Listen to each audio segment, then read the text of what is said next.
Hello and welcome back to the Panther Sports Zone. We have a great episode in store for you today. We're going to talk about our men's and women's basketball teams, our softball team, our baseball team, just kind of a overview of Panther Sports so far. Thank you for joining us today. My name is Dorian Waller. And my name is Khalid Gray. And Khalid, I wanted to start today off with the women's basketball. We're definitely going to touch on the men's basketball team, who made some crazy headlines this week, to say the least, but we'll definitely touch on that. Let's start off with our women's basketball team, man. So for the women's basketball team, I've been very pleased with their play for the last two games. With their winning record, their 2-game win streak, coming off of the 4 to 5 game losing streak, which honestly, looking back at it, it's in the past. The stated they're 6th in the SWAC right now. And that's really good considering that March Madness is right around the corner. And that means that the play-in tournaments for the SWAC is coming up. So that means that the women's get a shot to participate in collegiate, like the battle between the colleges of just basketball. So it's just something that, looking back at it, we were talking earlier in the season about the women's and their performance, but they've been performing very well for the division. So I'm pleased with how we play defensively. I'm pleased with one of our leading scorers, Ryan Payne. She's been performing at a high level every single night, and she has a very good supporting cast with her every night as well to help alleviate the offensive and defensive load. So, though they're going to have to play teams like Jackson State, which is undefeated in the SWAC, I still believe that the women's team has a very good chance of performing very highly in this year's tournament. So, I'm all for the Lady Panthers. Yeah, and I'm glad you kind of mentioned a little bit about our division. I feel like that's a really underrated aspect, that our division is very tough. Jackson State, of course, undefeated. I mean, just absolutely dominant. You have teams like UAPB with just staggering bigs on their roster. They're a very dominant team. So the SWAC, outside of Mississippi Valley State, who they recently just played, and no disrespect to Mississippi Valley State, of course, but outside of them, who haven't really won as many games as the rest of the SWAC, the competition is just neck and neck. Right now, the Lady Panthers are tied for the 6th seed in the SWAC, so they're still kind of vying for their position. So I've been very proud. I'm going to say this since it's not to say or downplay them in any way. I did expect a better season. I feel like we have the most underrated player in our division with Ryan Payne, who I think is not getting as much love as she needs from the greater SWAC fan base. So while I did expect more things, I'm not necessarily disappointed because we are in a very tough division, And we mentioned, like you said, at the start of the season and throughout the course of the season, we mentioned that they need to make some changes. They're kind of figuring themselves out, figuring out pecking orders, figuring out defensive schemes that work for them, trying to just figure things out on a game-to-game basis. So I feel like they've been doing that, and I'm confident in them to make a surprise run in the tournament. I feel like they won't drop out, barring any crazy setbacks like a 3-game losing streak, God forbid, of course. I don't think they'll have too much drop-off. I think they'll be a solid team. They'll surprise the team in the tournament. I've been very proud with the team. Yeah, and we were mentioning just a while ago about, if I'm not mistaken, Amari Williams, freshman she came into the league hot. She has produced alongside Ryan Payne. I was just mentioning the supporting cast, and somebody that we've continuously interviewed has been Maya Williams as well. The defensive defensive coming out of the game, coming off the bench, or even starting some games. They're starting to build up this chemistry that's important when it comes postseason time. So, like we just mentioned, I'm very excited for what the Lady Panthers have to offer coming up to this tournament. So, let's segue into men's basketball. Yeah, man. And before we go directly into the men's, I did want to take a very short commercial break just to kind of get our bearings right, because we do have a lot to talk about with this program. I mean, like I mentioned at the top of the show, they made some pretty worrying, crazy headlines. So we definitely have a lot to discuss about that. We're going to take a very short break. When we come back, we will be discussing our men's basketball team. Stay tuned after the break.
Hello and welcome back to the Panther Sports Zone, and we're going to talk about our men's basketball team before we segue into our next topics. And this is a topic I've been excited to talk about this week for both good and bad reasons, for some constructive criticism reasons, for some other reasons.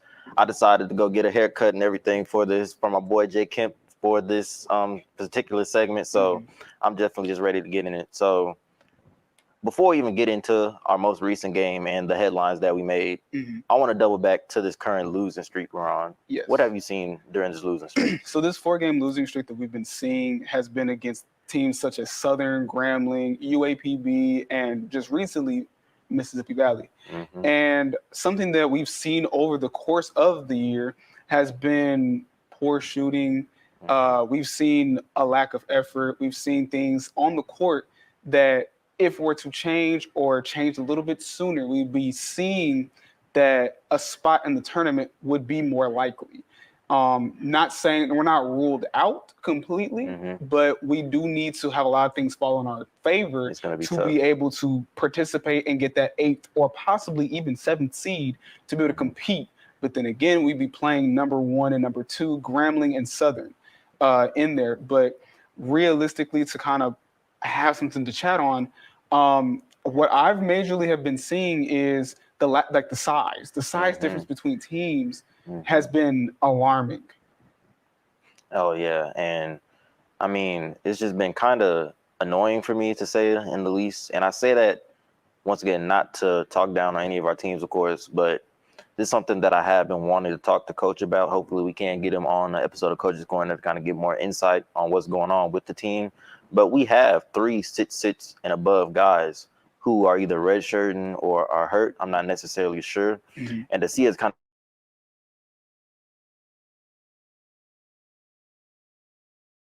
of get dominated, have even last game he had 22 career high. I mean, that's incredible. But I feel like that's too much pressure on him. You know, Brian is 6'7", 6'8"-ish, and we have guys coming in that are 6'11". If I'm not mistaken, this might be me thinking about last year, but Texas Southern usually does have at least one guy who's 7 foot. They did. Last game, 7 they foot definitely people. did. So we have a major size issue, and I feel like that's our biggest issue. Honestly, of course, there's other issues and size can be fixed without actually having bigs, if that makes sense. But I feel like the size has really hurt us. Okay, let's start it like this, right? When we were at the game a couple weeks ago, I went up to you and I made note of this lineup we had on the court. Yes. I believe it was Charles Smith, CJ Lane was out there, Andre Nunley was out there. I can't remember the other. I named 4. 3 or 4. Yeah, I can't remember who all was out there, but we had a very short lineup out there. It was a very small ball lineup, and that tends to be our repertoire. That's what we're known for, to have a small ball lineup. And we've occasionally seen players such as CJ Lane take the 2 guard position, and we have Javante at the point. Then we'll put Charles at the 3, Brian at the 4 or the 5, and then we'll bring out a second or third string kind of player to fulfill the other 4th or 5th spot that Brian isn't filling.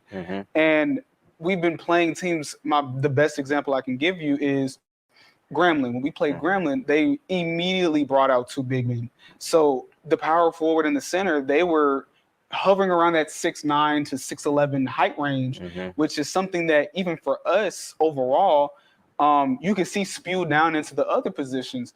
When we play, for example, when we play Texas Southern, their point guard, Jonathan, was, I think, around 6'1", 6'2". And our starting point guard, Orlando, is around 5'9", 5'10", and Javante's hovering around the 5'11", maybe even 6 foot on some nights. And we've started Andre Nunley, and despite them being very hustle-like, Javante could jump. Yes, out the gym.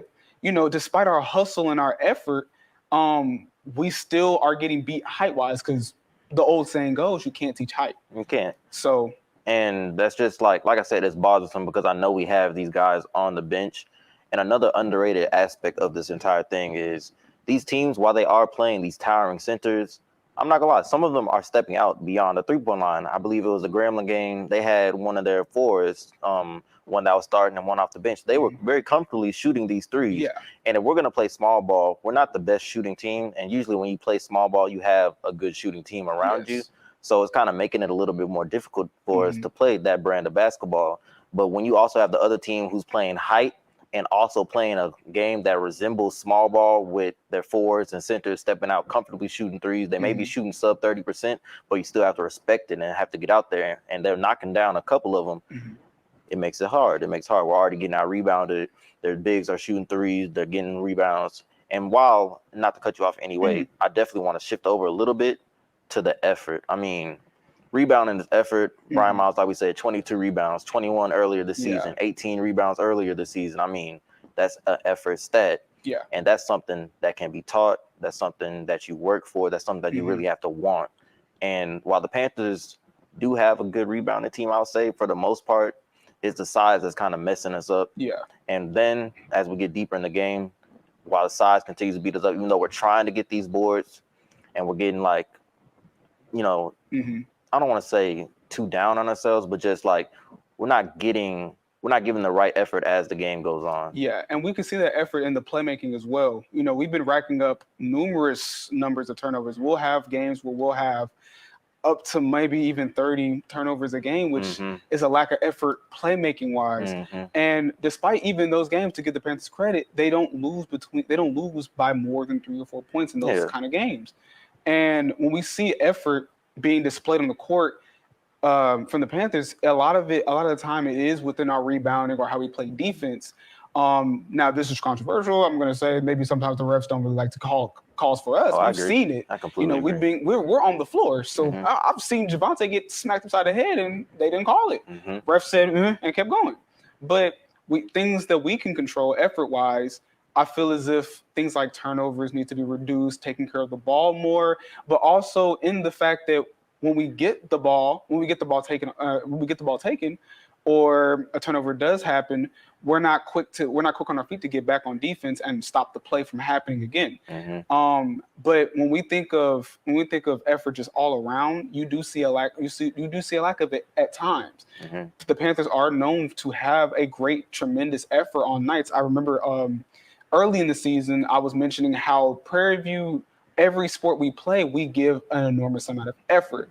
But we do see games where effort kind of lacks, and that normally happens when we're trailing by the smallest of margins. And then that's when the margins start to increase over time. But when we look at the game cast and look at the box scores, we see that effort is being exerted, but it always takes a quarter, or it takes a minute and a half. It takes a small period of time for a lack of effort to turn into, just something that we can't close Pandora's box after that.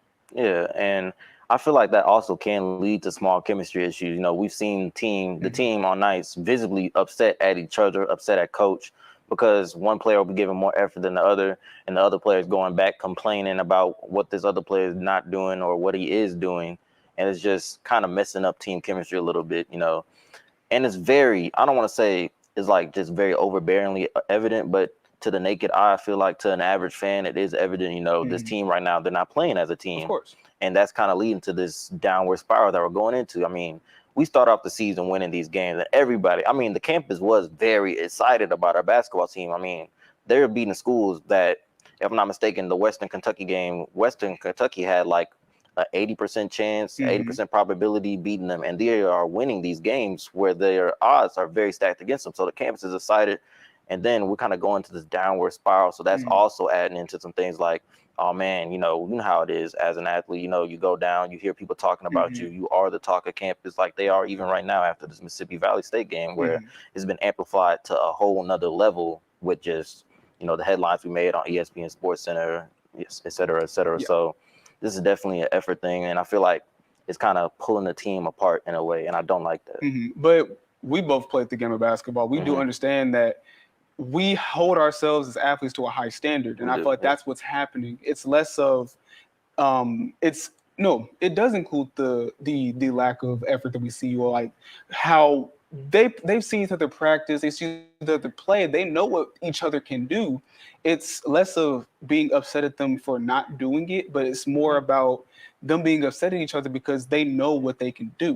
Like you previously said, Western Kentucky was a very good squad and they had an 80% chance of beating us, but we came out with a win. And as athletes, you don't want to hear the outside, and that's why they tell you to block out the outside noise, because it's just outside noise and rah rah.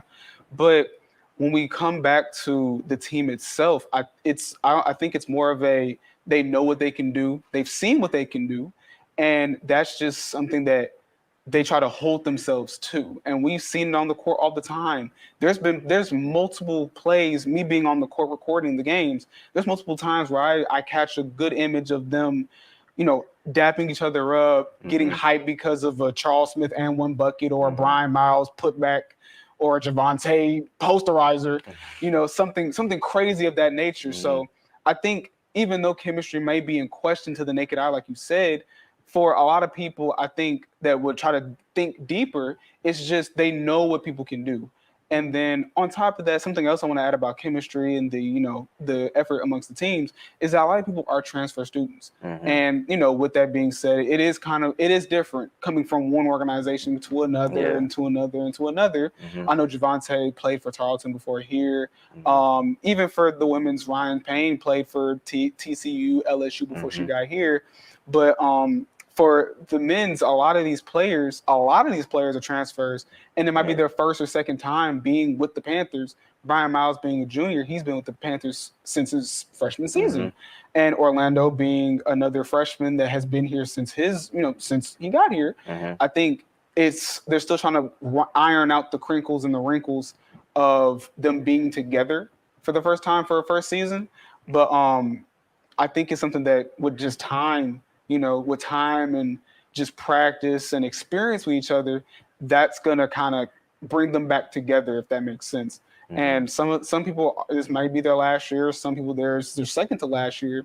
But that veteran presence is something else that we've seen on even in pro sports, like NBA. In the NBA, you need the vets. You need those people to come down and kind of be hard on the younger guys. So maybe we see it as bad chemistry, but in the brighter things, it could be just building up that culture and that repertoire amongst each other. Exactly. And to segue into Mississippi Valley, the one that made headlines, it's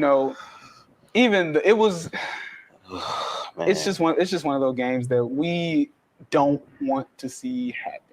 And going into the game, we had the highest of win prediction to win that game, and Mississippi Valley was the collegiately and statistically, this is not me saying it for my opinion, but they were the only team to have gone scoreless in their season in the course of D1 basketball.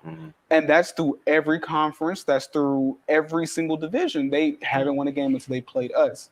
So being that we're the ones to give them their win, it made headlines, and we had Drake a long time ago said, I'll try to find it for like the people in the back, but Drake with Aiden Ross, it was some big thing, and he mentioned something about Prairie View and how it was just a really bad thing. So most of the times that we're in the media for sports, we don't like to see things like this.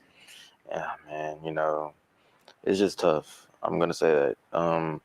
One of our analysts who will be up on the show later today, he actually called me and alerted me to the score because there was no live stream for the game. Well, there was, but it was behind a paywall, so I wasn't gonna pay for Mississippi Valley State because, of course, you expect the Panthers to win. Yeah.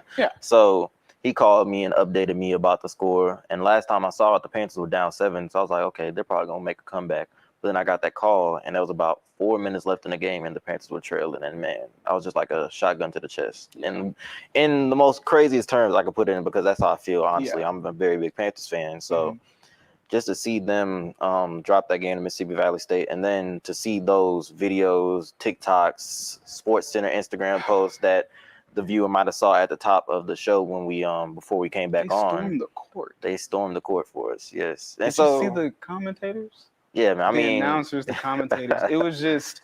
It's just. I don't want to be disrespectful and name and start doing stuff, but I'll just say that it's just Mississippi Valley respectfully just weren't one of the teams that we thought would be the ones that take us down. We think that should have been treated as a refresher game. It's like okay, get back on track. We're back on track. Let's try to finish the season strong. Snap this losing streak and try to slither our way in to the playoff contention. And that would have been something that for us and even the players would have been refreshing to just see.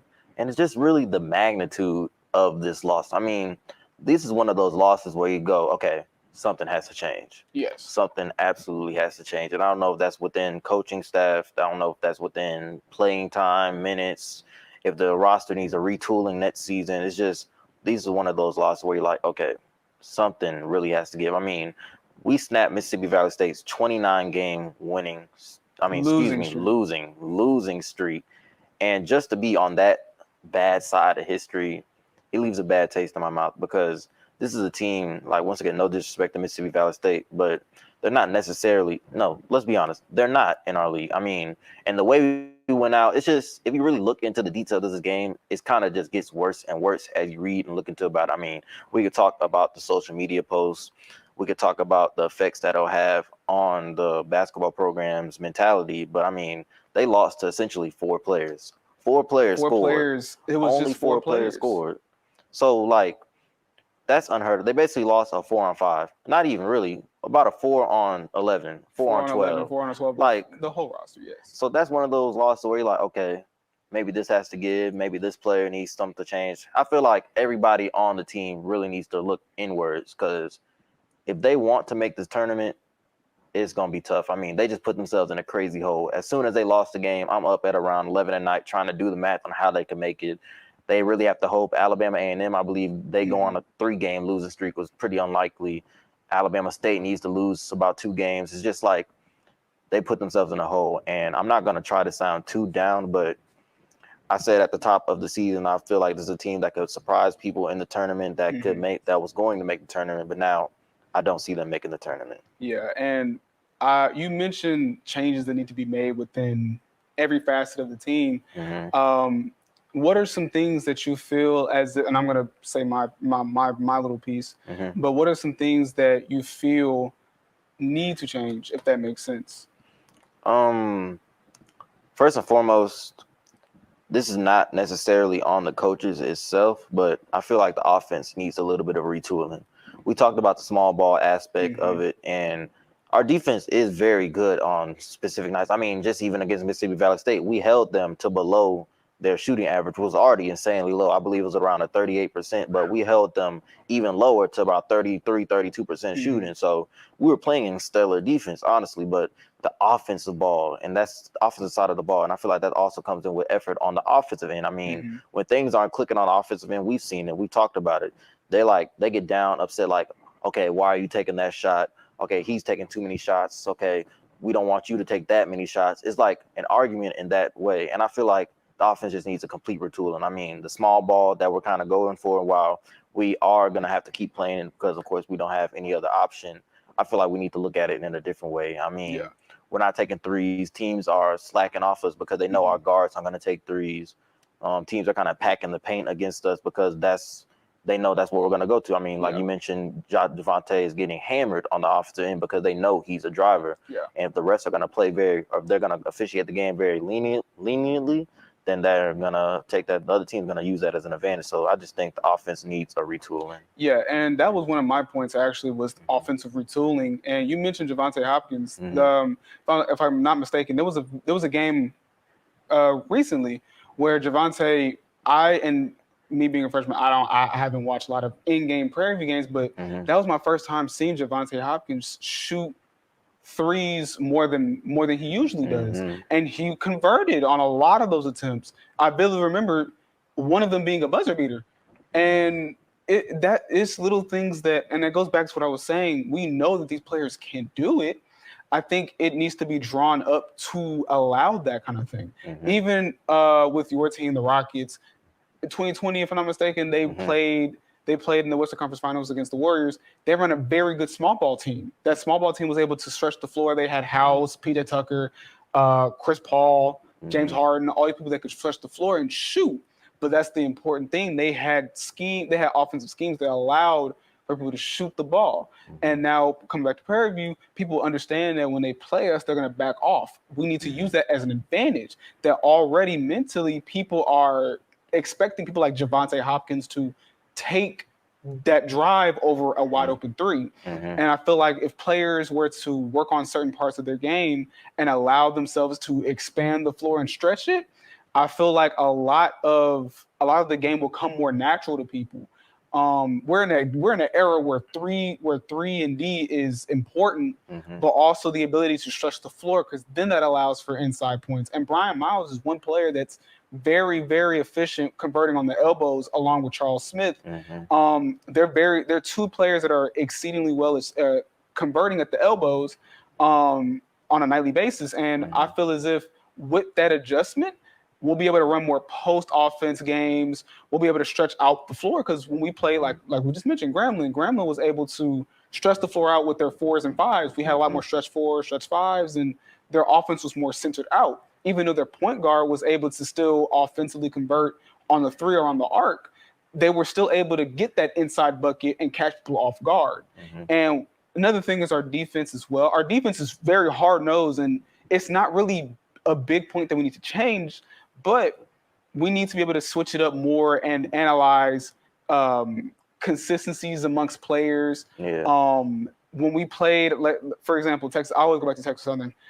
Jonathan, the point guard, he was a person that was very keen on the snatchback. And he had a lot of times where he would operate on either the corners or the wing, and he would never take that top of the key play. They will only run screens through him on those parts of the court. And a lot of this little tendencies that players have. And I feel like focusing on shutting down 1 or 2 players needs to be the primary focus, instead of thinking about running one defensive set.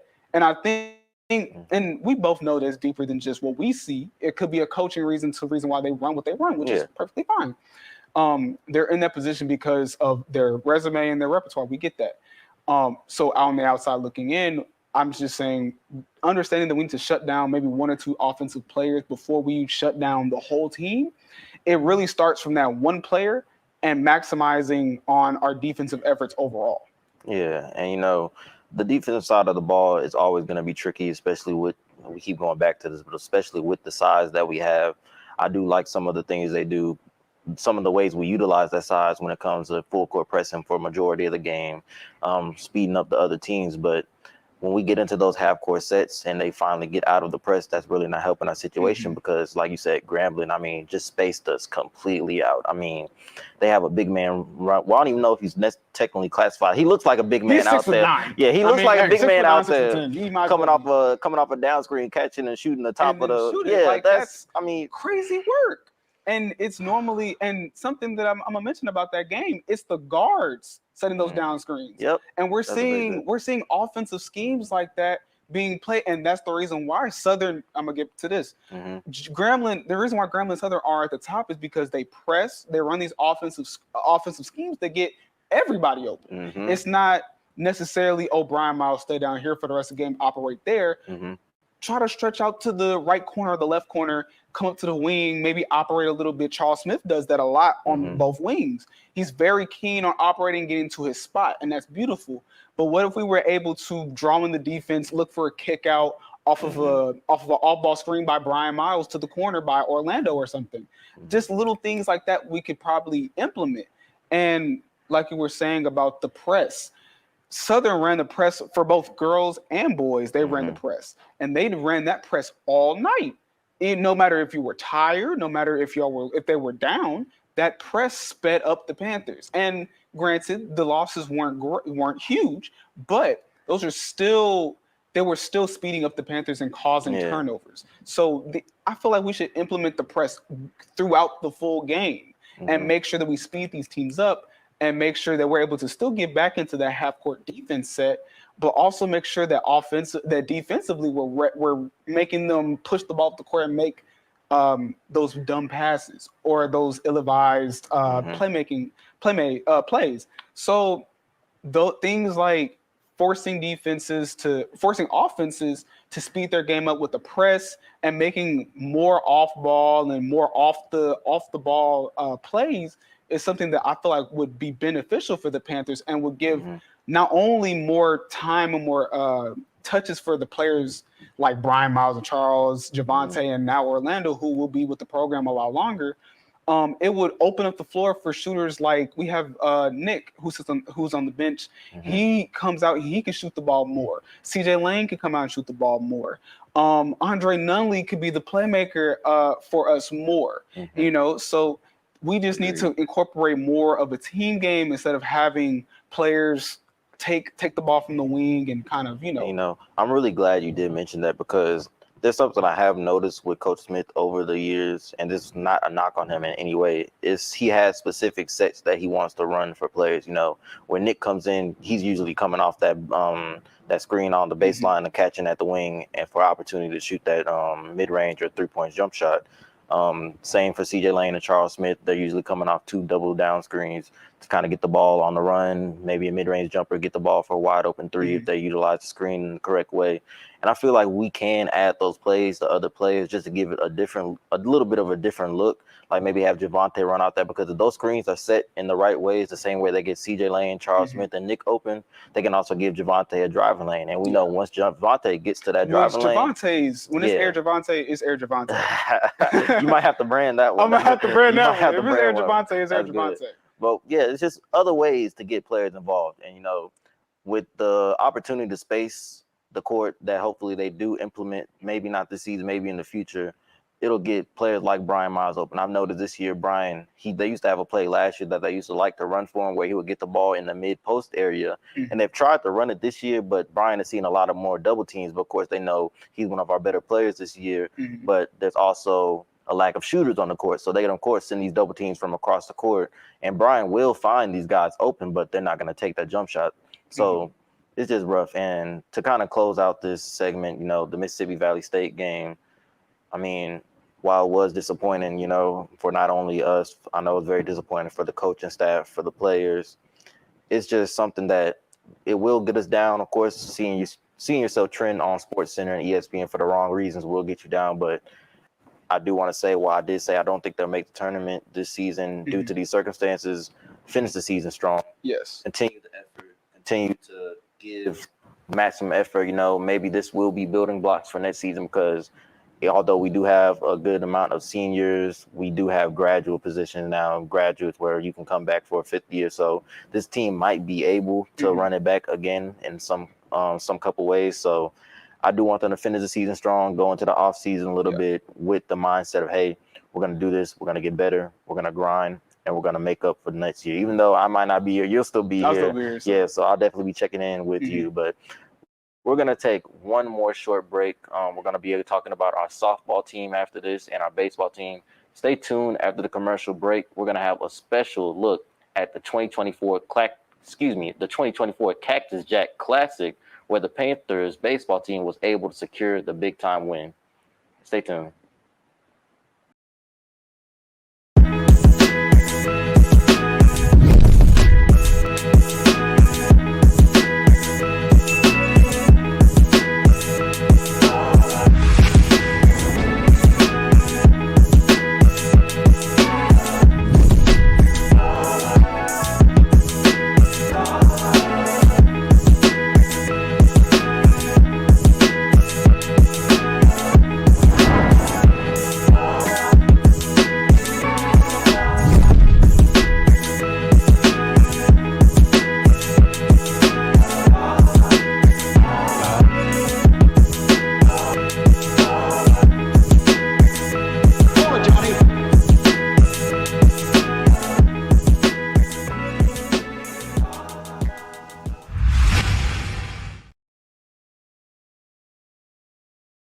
To Bailey with KPVU-TV Sports Zone. We're here at the Cactus Jack Classic.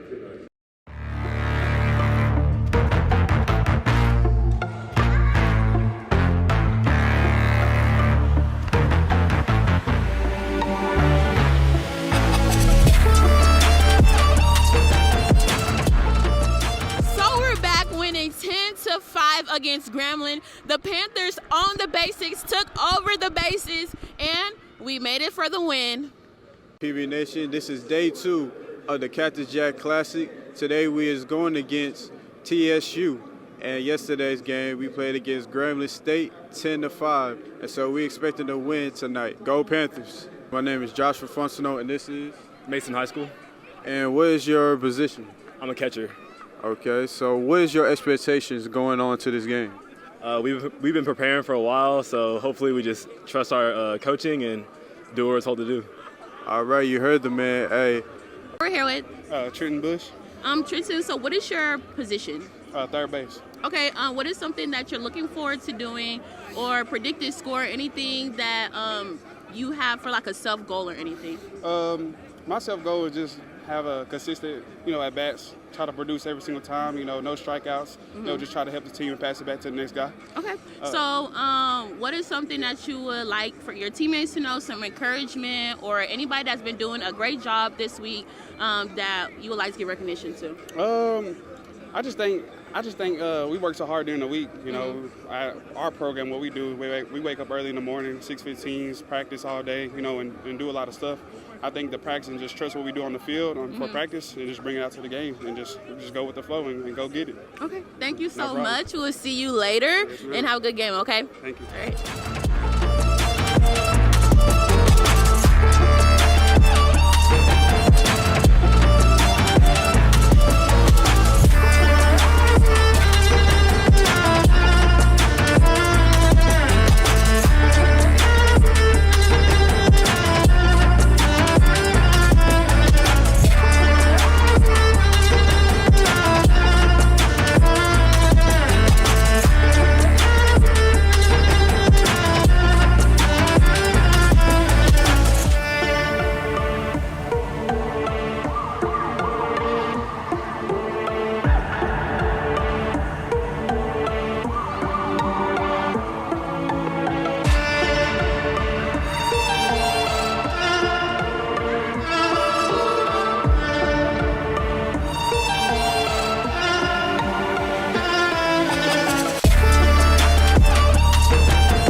So how do you feel about the winning hit? It was a blessing. It was exciting to see it happen and to get it done. The bat fell to me. I know if it fell to anybody else, the same thing would have been done. So it was just a blessing that I was able to be me today. Okay. Have a good rest of your day, your rest of the evening. That was amazing. We'll let you see some more. Thank you. Okay, bye. So we're here with? Tyron Norris. Okay, so what's your position? DH in right field. Okay, 3-0 win. Y'all been practicing for this. How do you feel? It feels amazing. You know, all the hard work in the fall and the spring, to finally see it all come together this weekend was just a blessing, you know? Anything that you would like to say to your teammate, your coaches, any good things? It's everybody. It was a group effort this whole weekend. It was everybody. You know, guys pulling together, you know, to bring it through. You know, it was tough. We battled through a lot of adversity, a lot of tough times throughout the whole game. Yeah. But it was a group effort. It was a team effort, and we just pulled it through. You know, it's a blessing. So what else can we see from the season? Y'all starting the season off good. Anything to watch out for? Any games that y'all are just excited to do next? Every game. We're going to play hard. We're going to play fast. We're going to compete hard. All right. Thank you so much. Good game. Thank you. 3-0. How are you feeling, Coach? Feeling great. Feeling great. We played hard. We didn't play our best, but we stuck it out. Yeah. They gave us the opportunity. We took them, and we finally pulled it off. So I'm excited. Tired, too. An amazing job to y'all. Anything in store for the future season coming up? We can see more of this? Hey, you're going to see a bunch of guys that's hungry and want to win, and they're going to do whatever it takes to do so. Yeah. That's what you're going to see when you come see Panther baseball. Thank you so much, Coach. Congratulations on the win. Okay, Eli. 3-0, the Panthers 15-14. Cactus Jack win. They're so proud. Like we heard the coach, they've been practicing for this. They had an amazing time. It was a close game against Alcorn. We hope to see more throughout the season. Hello and welcome back to the Panther Sports Zone. My name is Dorian Waller. I'm Joshua Fontenot. I'm Khalid Gray. I'm Janarius House. And for our next segment, we're going to be talking a little bit about our softball team. And I just wanted to quickly touch on this, guys. You know, I really wanted to touch on this because I feel like a lot of people are sounding the alarm for our softball team. And I feel like that's not necessary right now. I mean, to kind of start off my main point, the softball team has had slow starts like this in the past. You know, I believe me and Khalid talked about it on the desk before that they started the one season losing about 16 games in a row, 19 games maybe, and then went on to win the SWAC championship. So I feel like everybody needs to kind of calm down. There's no reason to start the alarm. I know we're 4-13 on a 6-game losing streak right now, but I feel like we're going to be good. And I kind of want to just open up the floor to see if anybody has any thoughts about this matter. I'm not alarmed either. With the track record of the softball team, I do believe that this is just a minor hiccup, and this is more like tradition. You know, they will be able to bounce back. I do feel like we will reach playoff berth again, and even to one of the live games that I went to, their communication, their morale as a team, being next to the dugout, taking photos and recording. You know, they have chance for specific players. You know, there's things that we see. There's a culture in softball that I'm seeing is going to aid in their success early on in this season. Well, my point on it is what I said for baseball. I say it's basically like something to get the kinks and all the miscellaneous mistakes out the way. Because, like, to be honest, like you said, like they actually won like a 7-game losing streak. Started off 0-17, then they went on to win the SWAC. Like, they have chemistry to build up. Like, that team that year was their very first time being together. Like, not all of them, but, you know, some of them, like the new players, like Viviana, that was her very first year, and they got better. Yeah. I mean, you know, it's the regular season, you know what I'm saying? You know, they got time to bounce back, you know. If they go to the playoffs, then they're good. Mm-hmm. But what is the next step?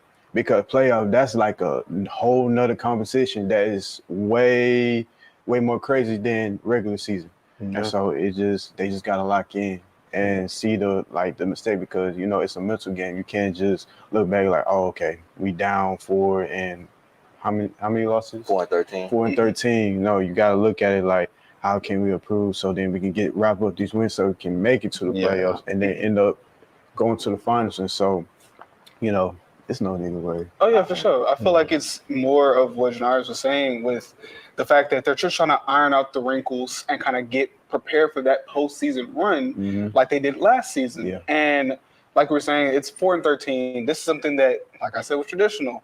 It's going to happen. You know, a lot of these players are people that, like he was just saying, this like the first year, the second year, people that are still kind of coming to this team and still trying to build up the chemistry between each other, because when we get to that postseason, that's when skill's important. It's just 100%. Yeah. But what brings a team above others is the chemistry. Yeah. It's the little things that we need to iron out, and the things that we do, like I was just mentioning, to boost morale in the dugouts. They have chance for specific players. Yeah, definitely. Yeah. And when somebody goes up to bat or when somebody goes to the outfield and makes a very good play, another thing, their on-field communication is amazing. Okay. You know, seeing them go out there and you know, be in these different areas and communicate to each other like, hey, I'm here. Mm-hmm. You don't have to go here. Make sure that you're here when I'm over, and things like that. Yeah. They're very good at that. And this the beginning of the season. Now, it'd be different if it was like the end of the season and now they're still trying to figure these things out. Mm-hmm. But in Lady Panther fashion, they're going to figure this out by the end of the season and do a lot in the postseason. Yeah. And like I said, people are sounding alarm. And I want to say, calm down. I mean, there's a reason this team was ranked very highly in the SWAC, and they're gonna prove that again. I mean, honestly, this baseball team is kind of bordering. It's very bold to say, but I feel like softball team is bordering a little bit of a dynasty. I feel like. I mean, 2018 softball championship, 2022, 2023. a slew of regular season championships. So this is a very good team. And, I had the chance to get on a State of the Union earlier this season and speak with one of the softball players. And I agree with a lot of her points about fan engagement and fan interaction. I feel like this team is very good and they need a lot more fan support. Yeah. I know it's kind of crazy because sometimes the games fall on weird times. Like I believe the Nets upcoming game. Yeah, too. Well, it's like 2:00 on a Wednesday, right? Yeah. So a lot of people are in class or doing their own things on or off campus. But this team is very good, if not one of the better teams we have in the athletics program. Might even be the best athletics team we have in the program, and they need their respect. So I feel like we shouldn't sound the alarm. I know we're all up here. We're very excited about the team. I can't wait to go and catch a game this season because I haven't had a chance to. It's an amazing experience, and the fan engagement was huge when I went there. When I was taking photos, I got the time to talk to this one guy. Apparently his daughter played for the team, and the way that he was actively engaging with those around him and everybody, he was calling out like walks, he was calling out things that were happening in the game, but also cheering on people that were at first, second, third base, were at bat. We need more people that are encouraging these players even while they're out there, because sometimes they'll be in rival environments. And the Panthers in the last 2 seasons, they've proven that they can do that in rival environments. But it's just the fan engagement is very important. Yeah, highly important. This sport, particularly high school, college level, it doesn't get as much support. It's pretty much, football and basketball. That's pretty much the big talk when you go to like any, high school or college. And as for the fans, it's got to be hope. It's got to be hope for the team. If you at Prairie, you got to represent it with pride. You can't just say, okay, we gonna lose. We 4-13, and so we ain't gonna make it to SWAC. No, that's like a bad mentality. It's like me in high school. Me playing baseball, and we was down like 0-3, and so the players they didn't have hope, and so we had leaders, we tried, but they were still down. And so it's just a mental game, pretty much. It's mental. Yeah, I feel that. Yeah. Well, this is a great conversation. I know we're all very excited for this season. Like I said, I cannot wait to go out there and catch a game. I had a chance to catch a couple games last year, and the chance that they have, they're always fun, very similar to the volleyball team with their chance. So I'm very excited to see what they have in store this season. I'm just gonna go out on a limb and say this. I'm predicting another championship, y'all. I say the same thing. I'm predicting another championship. Man, that 4-13 ain't scaring me, bro.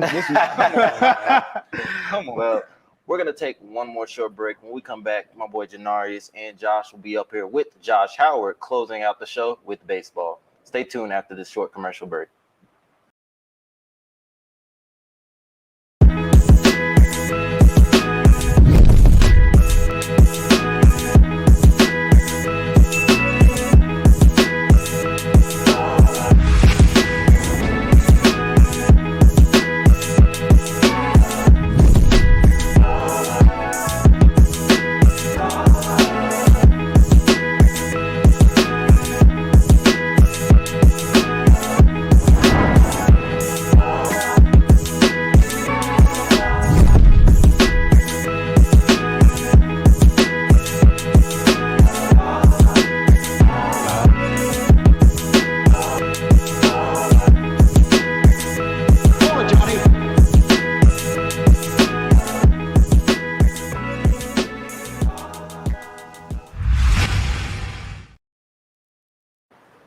Hello, and welcome back to another episode of Panther Sports Zone. My name is Joshua Howard. I'm Joshua Fontenot. I'm Janarius House. And we're here to talk about our Panthers baseball team, especially their wins against our entire division with these past classics, the HBCU Classic and the Andre Dawson Classic. Me and you and I actually got to be on the field of Minute Maid where it was actually being held. For me, I don't know about you, but for my experience, I was excited. I was enamored by, the lights, the crowds, the people, the energy, everybody that was there. I was just excited to be there. I also kind of had conflicting feelings about it because, as you know, I'm a Yankee fan standing on an Astro field. Come on, man. I'm gonna take the brightness side of it and, push past it. But to actually talk about it, our baseball team, there's no other word besides domination when it comes to classics. We won almost all the classics. Yeah, we won both of them actually. Yeah, we won both of our classics. Just dominated the field. We really put our foot on people's necks and we didn't let up. We really did that thing. Starting off with Grambling, we beat them 10-5. It was an experience. It was an experience to see how well they played together, how well they played off of each other. When someone got on base, the next man up, that's his job, to get him pushing him over, getting him to scoring position. And how are you feeling about being there? Hey, it was a cool experience, man. I used to play Little League, and our coach would give us tickets just to go to the Astro Center just to see the big leaguers play at the stadium. And so just going to the games, I just always wondered how it was just be in the presence on the field. And so just to get that experience, it's a blessing, man. It's truly a blessing. Just seeing how Prairie View played throughout the Cactus Jack Classic, it was a very exciting moment. Guys came in very clutch moments when they needed them. Guys was hitting balls, good plays for defense. And so, yeah. How about you, Denarius? You was in the crowds. You made it to the big screen. I saw you on the big I screen. saw you. You thought you was going to say nothing. I was like, oh, wait, who is that? Yeah, you already know I was up there, man. Even though I wasn't on the field, but I still had a fun time, man. I sat by the PV fans, and I sat by some of my friends and stuff. Yeah, I feel some of them I didn't even know that was at the game until I saw them on the big screen. I had to text them, where you sitting at, bro? Over there. And, and first when they especially the Alcorn game, I seen we were down 10-2, bro. Oh, yeah. Some in my deep mind was telling me to leave, but I'm nah, I can't do that, bro. Yeah. I didn't see them come back before. I feel like they can come back again. Boom, they came back, tied up at 10. Boom, 13. They went up 11 up. Yeah, then Alcorn had got 13. Yeah. And then I seen some people leaving. I'm like, y'all leaving? It's meant to be the last inning, bro. Come on, believe in the Panthers, bro. And, I'm going to stay because, I seen them come back before. So, boom, came back, won a game, crowd went wild. I had my big hat on. But, I see you on the bench, crowd. But man, I was jumped up out my seat. Let's go. I'm happy, bro. Even though baseball is maybe my third favorite sport, but. Other than that, I enjoy it. It's not as much baseball and not baseball. I mean basketball and football, but it's still still in your top three. That counts. Top three, That's counts. And just to bounce back on that, just that that clutch moment, for that Alcorn game, it was a rare experience. You saw me, John. I ran out there. I was like, crazy. Let's go. And so that was crazy. And Tyron Norris. I'm telling you, bro. I gotta give props to where props is due.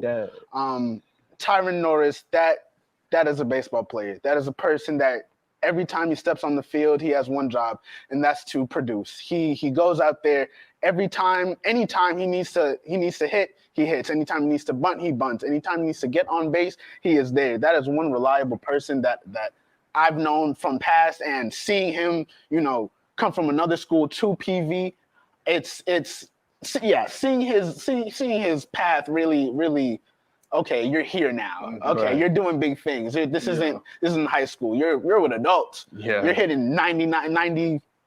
What was the highest pitch that you saw? Because the highest I saw was 95. 95. These are 94. adult players, coming on the mound. I have one job: strike you out or get a ground ball. Whatever it is for you to do, I got to do it better than you. Yeah. Tyron Norris, that's one person that I know he's gonna lay his life to get to play this game. Yeah. And he showed it. He put that energy out there for his team. because every game, even though he was designated hitting, he did his job and kept the rally. Always kept the ball in play. Always kept somebody in motion. So you know, shout out to Tyron. Good for that boy. But and the pitching, you know, outstanding for the first 2 games. It was just outstanding.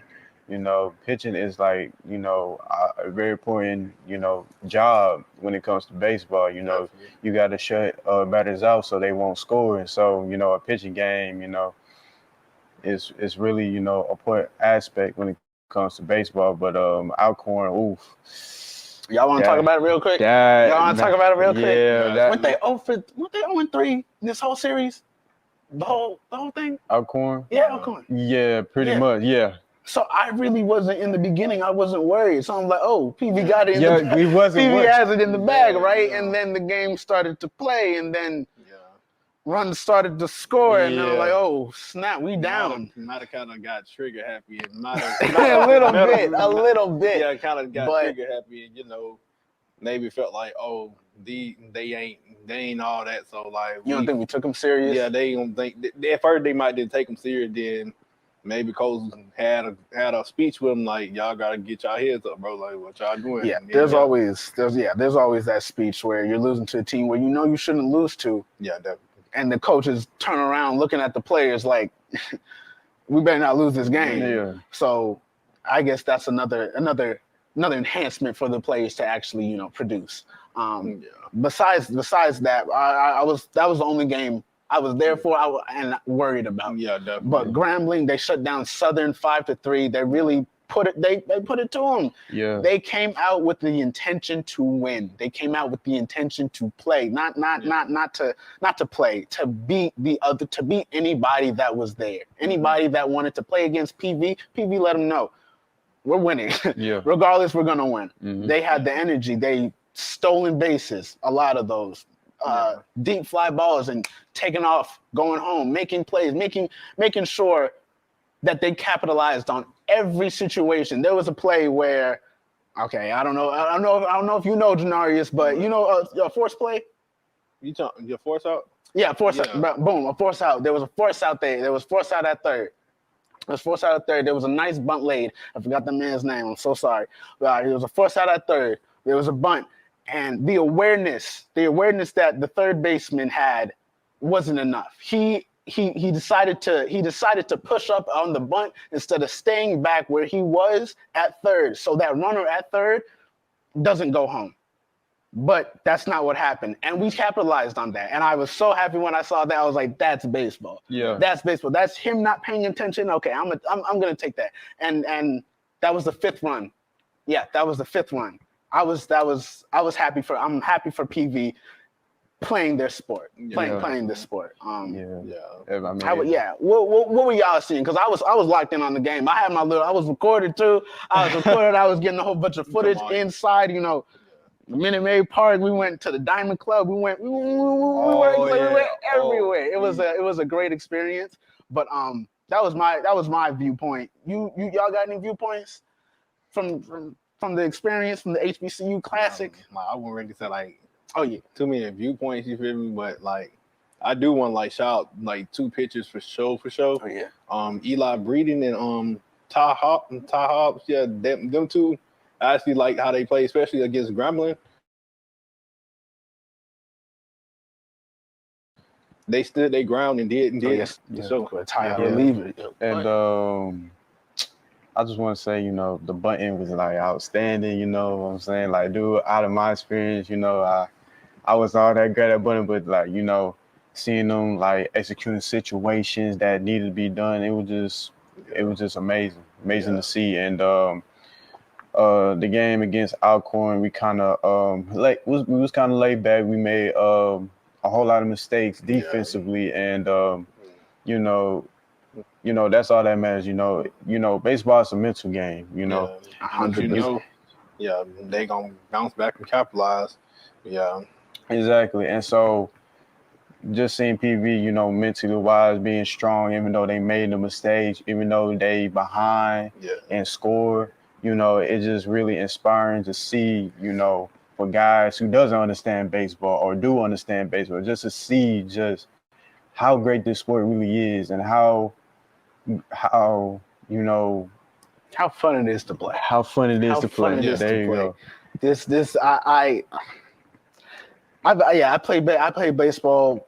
I stopped at high school, but I always fell in love with the sport. My dad and I, we were at Yankee Stadium. We were at Yankee Stadium and just watching games every time. So I was born with the sport. And I appreciate great baseball. Yeah. I appreciate great games.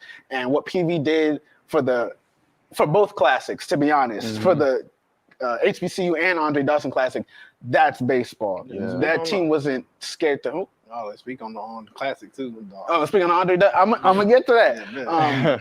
Yeah. That's baseball. That's how you teams, even major league teams are scared to bunt because they feel that it's a weakness. It's I'm getting paid millions of dollars to hit, not to bunt. Right. That's not the right thinking. Yeah, the right thinking is to win the game. Yeah. Right. I want to win the game. How am I going to win this game? IQ.